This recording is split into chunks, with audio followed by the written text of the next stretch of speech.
नमस्कार, स्वागत है आपका मार्केट टाइम्स में। इस वक्त आप देख रहे हैं आपका साथ आपका मुनाफा। मैं उन्नीशा गुप्ता। आप बात करेंगे एग्री कमोडिटीज़ के बारे में और जानेंगे बाजारों के अंदर किस तरह से ट्रेडिंग देखने को मिल रही है। और आज फिर बाजारों के अंदर इन स्तरों पर जिस हिसाब से ट्रेडिंग देखने को मिल रही है उसके अकॉर्डिंगली आपको कहाँ पर ट्रेड बनाने की ज़रूरत है, कहाँ पर आपको मुनाफा मिल सकता है, इसके बारे में जानेंगे।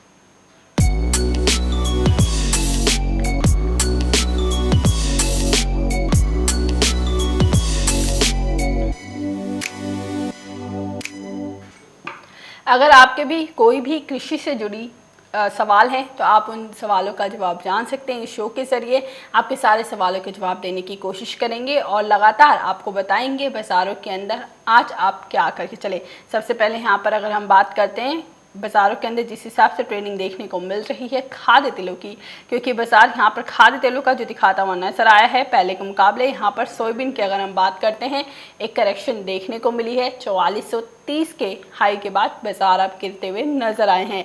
इम्पोर्ट ड्यूटी में कटौती की वजह से यहाँ पर बाज़ारों के अंदर गिरावट देखने को मिली। खबरें जो ये वायरल हुई हैं उसकी वजह से बाज़ार यहाँ पर सिमटे हुए नज़र आ रहे हैं। उसके साथ यहाँ पर अगर हम बात करते हैं सोयाबीन की तो बाज़ार 18 रुपये की गिरावट के साथ दिखाता हुआ नज़र आ रहा है। 4267 के पास बाज़ारों के अंदर ट्रेडिंग देखने को मिल रही है। कल के मुकाबले बाज़ार यहाँ गिरे हुए हैं। उसके साथ यहाँ पर अगर हम बात करते हैं कैसे सीड की तो कैसे सीड के अंदर बाज़ार हमने जिस हिसाब से तेज़ी आती हुई देखी पूरे ही खाद्य तेलों के अंदर कैसे सीड के अंदर बाज़ार आज पूरे खाद्य तेलों के अंदर तेज़ी देखने को मिली थी। उसके बाद यहाँ पर कैसे सीड के अंदर बाज़ार 6% की तेज़ी दिखाता हुआ नजर आ रहा है। हालांकि बाकी हमने खाद्य तेलों के अंदर एक करेक्शन का मोड आते हुए देखा है। यहाँ से अगर हम बात करते हैं मत्स्य सीड की तो बाज़ारों के अंदर मत्स्य सीड यहाँ पर 15 रुपये की तेज़ी दिखाता हुआ नजर आ रहा है। कल बाज़ारों में गिरावट देखने को मिली। इसके बाद बाज़ार यहाँ पर तेज़ी की तरफ आज बाज़ार रिकवरी मोड में जाता हुआ नजर आया है। 5934 के पास बाज़ार इस वक्त ट्रेड कर रहे हैं मत्स्य सीड के। रिफाइंड ऑयल की अगर हम बात करते हैं तो बाज़ार कल के मुकाबले मामूली सी गिरावट है। बाज़ारों के अंदर कल हमने करेक्शन आती हुई देखी, 980 तक बाज़ार को जाते हुए देखा गया। उसके बाद यहाँ पर बाज़ार कल के कारोबारी सत्र में एक करेक्शन दिखाते हुए नज़र आए हैं। धनिया की बात करते हैं यहाँ से तो बाज़ार धनिया का जो दिखाता हुआ नजर आ रहा है एक भारी करेक्शन धनिया के अंदर देखने को मिल रही है। बाज़ारों के अंदर धनिया यहाँ पर 54 रुपये की गिरावट, यानी बाज़ारों के अंदर यहाँ पर 0.25% से ज़्यादा की गिरावट के साथ कारोबार देखने को मिल रहा है। धनिया में बाज़ार यहाँ पर 6752 के पास ट्रेड कर रहे हैं। हल्दी की बात करें तो 1% की गिरावट करेक्शन जरूर देखने को मिल रही है, लेकिन जानकारों के मुताबिक बाज़ार लॉन्ग टर्म में पॉजिटिव की इंडिकेशन दिखाते हुए नजर आ रहे। 64 रुपये की गिरावट के साथ यहाँ पे धनिया देखने को मिल रहा है। कल के मुकाबले 1% की गिरावट दर्ज की जा रही है इस वक्त धनिया की हल्दी के अंदर। उसके साथ ही जीरे की अगर हम बात करते हैं तो जीरे के अंदर बाज़ार यहाँ पर 115 रुपये की गिरावट भारी गिरावट देखने को मिल रही है। कल बाज़ार 14,400 के ऊपर क्लोजिंग देते हुए नजर आए। कल के मुकाबले यहाँ पर 115 रुपये की गिरावट है। 0.25% से ज़्यादा की गिरावट जीरा दिखा रहा है। बाज़ार इस वक्त 14,300 पर ट्रेड कर रहे हैं। चने की बात करें तो 15 रुपये की बढ़त चने के अंदर देखने को मिल रही है। 5259 पर कल बाज़ार बंद हुए। बाज़ार इस वक्त 5274 पर ट्रेड कर रहे हैं। बाज़ारों के अंदर यहाँ पर चना एक पॉजिटिव इंडिकेशन दिखाता हुआ नज़र आ रहा है। बाज़ारों के अंदर खरीदारी बन सकती है चने के अंदर। उसके साथ ही यहाँ पर ग्वार सीड की बात करते हैं, 0.5% की गिरावट देखने को मिल रही है। परसों के कारोबारी सत्र में बाज़ार काफ़ी अच्छी तेज़ी दिखाता हुआ नजर आया। कल भी बाज़ार हल्की सी तेज़ी की तरफ रहा, फिर उसके बाद एक करेक्शन देखने को मिली और बाज़ार जो 4300 से 4400 के बीच था वो 4200 के पास आकर सिमट गया है। ग्वार गम की बात करें तो बाज़ार यहाँ पे करेक्शन दिखा रहा है। ग्वार गम का 40 रुपये की गिरावट है। बाज़ारों के अंदर 6535 के ऊपर बाज़ार इस वक्त ट्रेड कर रहे हैं। 6500 का लेवल अभी भी ग्वार गम हासिल कर रहा है। बाज़ार हमने 6700 से लेकर 800 के बीच में ट्रेड आते हुए देखा है ग्वार के अंदर। उसके साथ ही बिनौला खल की अगर हम बात करें, बिनौला खल के अंदर बाज़ार यहाँ पर 1852 का ट्रेड दिखा रहा है। 2 रुपये की तेज़ी है। कल के मुकाबले बाज़ार कल 1850 पर बंद होते हुए नज़र आए थे। कल हमने बिनौला खल के अंदर भी मामूली सी करेक्शन आती हुई देखी है। एग्री कमोडिटीज़ की अगर हम बात करते हैं तो बाज़ारों के अंदर लगातार एक तेज़ी का माहौल देखने को मिला था। इस हफ्ते के अंदर हफ्ते के पहले कारोबार दिन हमने खाद्य तेलों के अंदर ज़बरदस्त तेज़ी आती हुई देखी। जिसके में हमने सरसों के अंदर बाज़ारों को 6000 के ऊपर क्लोजिंग आती हुई देखने को मिली। 6019 पर हफ्ते के पहले कारोबार दिन बाज़ार बंद हुए। दूसरे कारोबार दिन बाज़ारों में और अच्छी तेज़ी देखने को मिली और बाज़ार 6038 पर देखने को मिला। अब तक का सरसों का लाइफ टाइम हाई 6038 है, जो कि पिछले साल तक और इस साल के स्टार्टिंग तक हमने बाज़ारों को 5400 का लाइफ टाइम हाई देखा था, 5435 का। बाज़ार यहाँ पे काफ़ी अच्छी तेज़ी सरसों के अंदर देखने को मिली। उसके बाद यहाँ से हमने सोयाबीन के अंदर भी अच्छी खरीदारी देखने को मिली थी। हफ्ते के दूसरे कारोबार दिन बाज़ार वहाँ पे भी तेज़ी की तरफ थे, 4430 का बाज़ारों ने खरीदारी दिखाई। उसके बाद बाज़ारों के अंदर परसों शाम के कारोबार सत्र में अच्छी तेज़ी सुबह के बाद एक गिरावट देखने को मिली और कल के बाज़ारों के अंदर हमने एक भारी करेक्शन पूरे ही खाद्य तेलों के अंदर आती हुई नजर आई है। इन खाद्य तेलों के अंदर करेक्शन का मेन रीज़न इंपोर्ट ड्यूटी यानी आयात शुल्क को कम करने की जो बात करी जा रही है, ग्रुप ऑफ मिनिस्टर्स की जो मीटिंग हुई उसको लेकर इस चर्चा की वजह से बाज़ारों के अंदर एक दबाव बनता हुआ नजर आया। अब इन दबाव पर आपको क्या करके चलना चाहिए? क्या वापस से सरसों 6000 के ऊपर जाएगा?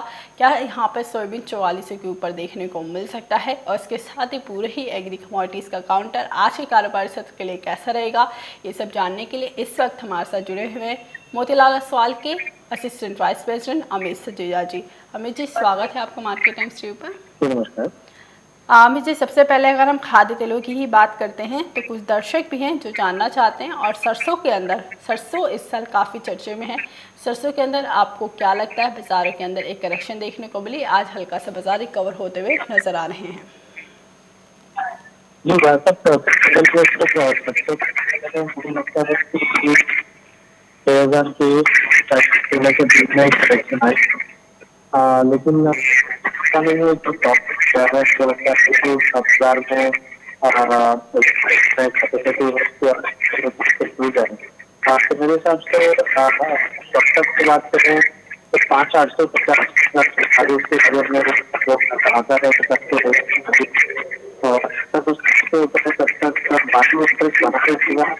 तो और हो सकता है जी, यानी यहाँ पे सरसों के अंदर बाज़ार एक और लॉन्ग टर्म तेज़ी दिखाता हुआ नजर आ सकता है, लेकिन इंपोर्ट की वजह से, इंपोर्ट ड्यूटी शुल्क, आयात शुल्क को कम करने की खबर की वजह से यहाँ से गिरावट बनी है, क्योंकि फसल का इस बार कम उत्पादन, उसके साथ ही एमएसपी बढ़ने की वजह से और उसके साथ ही सरसों की ब्लेंडिंग यानी अन्य खाद्य तेल इसमें जुड़ने के लिए, मिलाने के लिए प्रतिबंध लगा देने के बाद सरसों की कीमतों में इजाफा देखने को मिला। 1 अक्टूबर को हमने सरसों के अंदर ये ब्लेंडिंग पर रोक लगते हुए देखी। उसके बाद इस पूरे ही अक्टूबर के महीने में सरसों ने एक लगातार लाइफ टाइम हाई को टच किया, जो 1 अक्टूबर को बाज़ार 5200 के करीब थे, 5100 के करीब थे, वहाँ से लगातार तेज़ी बनी सरसों के अंदर और बाज़ार 6000 के ऊपर सरसों के अंदर ही दिखा चुके हैं अक्टूबर के महीने के अंदर ही। अमित जी, यहाँ से अगर हम बात करते हैं बाज़ारों में सोयाबीन को लेकर, खाद्य तेलों में, तो सोयाबीन के अंदर आपको बाज़ार कैसा लगता है? जी, सोयाबीन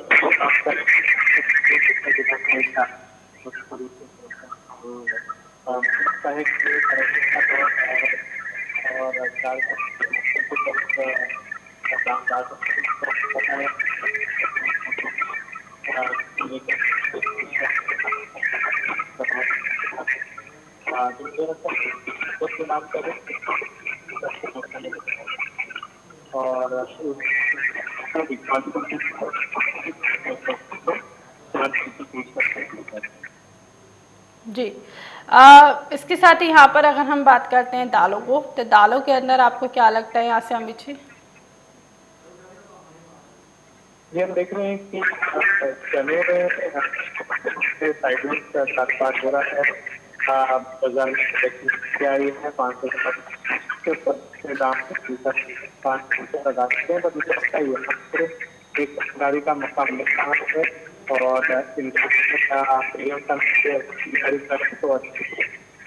उम्मीद हो सकती है 5,400 बहुत से जगह हमारा 5150 जी, यानी यहाँ से चने के अंदर भी बाजार एक पॉजिटिव इंडिकेशन दिखाता हुआ नज़र आ सकता है। बाज़ारों के अंदर ओवरऑल एग्री कमोडिटीज़ का आउटलुक जो देखने को मिल रहा है, यहाँ पर खरीदारी का बनता हुआ नज़र आ रहा है, लेकिन कुछ खबरों की वजह से बाजार यहाँ पे गिरावट दिखाते हुए नज़र आए हैं और बाज़ारों के अंदर एक गिरावट देखने को मिली है। अब जी आपके हिसाब से आज सुबह के कारोबार सत्र में कौन से कैसी कमोडिटी रहेगी जिसके अंदर खरीदारी देखने को मिल सकती है?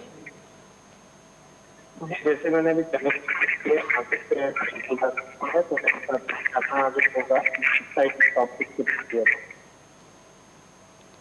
ओके, बहुत बहुत धन्यवाद अमित जी, आप हमारे साथ जुड़े और इस वक्त तमाम जानकारी आपने दी। जिस हिसाब से एग्री कमोडिटीज़ की अगर हम बात करें तो बाज़ारों के अंदर जो खरीदारी देखने को मिली है, कुछ दर्शकों का जो सवाल आ रहा है सोयाबीन और खाद्य तेलों को लेकर, लॉन्ग टर्म में बाजार पॉजिटिव इंडिकेशन के साथ ही सोयाबीन काफ़ी पॉजिटिव दिखाता हुआ नजर आ सकता है। लेकिन जिस हिसाब से आपको लगातार बता रहे इम्पोर्ट को लेकर इम्पोर्ट शुल्क कम करने की बात जो करी जा रही है, अभी ये चर्चा में ही है, अभी ये चर्चा हो रही है, ऐसे कोई आधिकारिक रूप से कोई बयान नहीं आया है किसी भी मिनिस्ट्री की तरफ से। तो जब तक ये बाज़ार इसका कोई बाज़ारों पे इम्पैक्ट आते हुए देखा हमने खरीदारी के ऊपर और बाज़ार यहाँ पर गिरते हुए नजर आए, लेकिन लॉन्ग टर्म में जिस हिसाब से सोयाबीन की फसल ख़राब हुई है तो उसके बाद हम कितने कीमतों के अंदर अगर ये खबर ठंडी पड़ जाती है तो एक इजाफा देखने को मिल सकती है।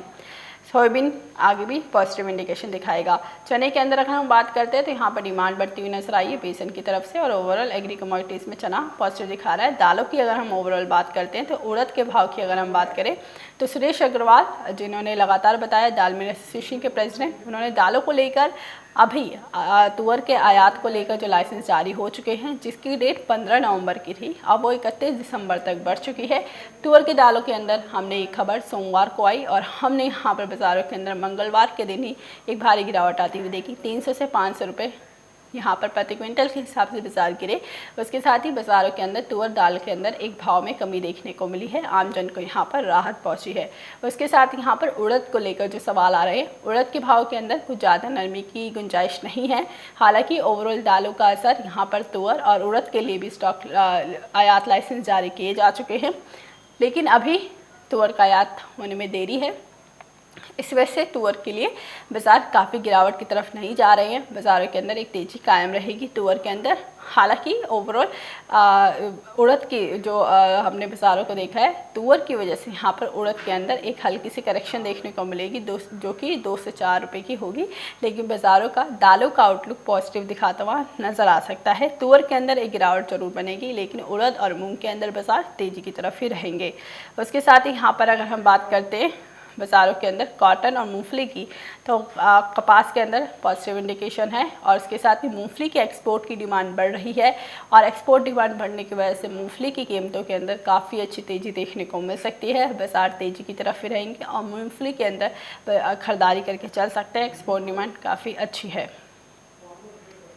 फिर उसके बाद यहाँ पर अगर हम बात करते हैं जिस हिसाब से हमने मसालों का ट्रेंड आते हुए देखा है, तो मसालों के अंदर बाज़ार एक अच्छी तेज़ी की तरफ देखने को मिला, लेकिन वहाँ से हमने हल्दी के अंदर 6000 के ऊपर लेवल आते हुए देखे, उसके बाद एक करेक्शन देखने को मिली। लेकिन हल्दी के अंदर अभी भी जानकारों की राय जो है वो पॉजिटिव इंडिकेशन की ही दिखाती हुई नज़र आ रही है। हल्दी के अंदर अभी भी आप खरीदारी करके चल सकते हैं, लॉन्ग टर्म में हल्दी पॉजिटिव दिखा रहा है।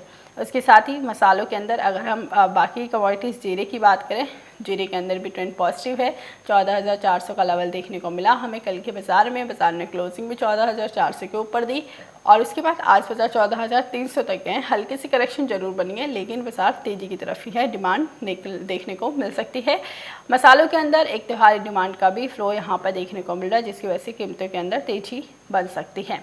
अभी के लिए इस बुलेटिन में बस इतना ही। आगे खबरें देखने के लिए देखते रहिए मार्केट टाइम्स टीवी।